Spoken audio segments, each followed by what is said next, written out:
Glenn, in the video, as we just saw, Snowden makes what I consider to be a rather remarkable claim, stating, quote, "I, sitting at my desk, certainly had the authorities to wiretap you, your accountant, a federal judge, even the president if I had a personal email." Let's make a distinction here. He didn't say that he had the ability to do it, for example, if he went rogue. He said he had the legal authority to do it. Did you follow up and ask him what legal authority that purports to be?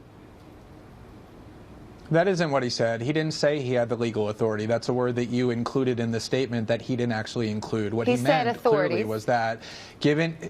Yeah, he said authority, not legal authority, which is what you just quoted him as saying. And what I'm telling you is that that is a misquotation, because what he was clearly saying was that, and the point that you ought to be interested in as a journalist, more so than the one that you asked, is that people who sit at the NSA desk, thousands of them, have the authority, meaning the NSA has given them the power to be able to go in and scrutinize the communications of any American.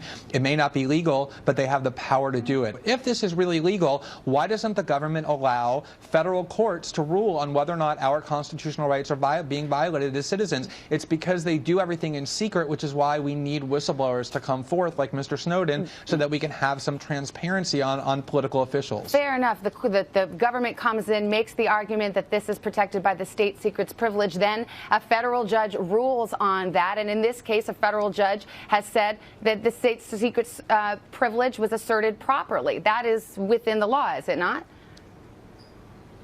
Right. Actually, that's not at all what happened. What happened was the ACLU went into court and asked for a ruling on the constitutionality of the law. And what the federal government said is, you have no ability to prove that your clients were actually eavesdropped on. You can't prove they were subjected to surveillance, because everyone that we surveil, we keep that a secret. And therefore, your clients have no standing to sue. As journalists, I think our #1 obligation should be not to allow government officials to scream terrorists and try and scare people every time there's transparency brought to them, but instead scrutinize whether those claims are valid.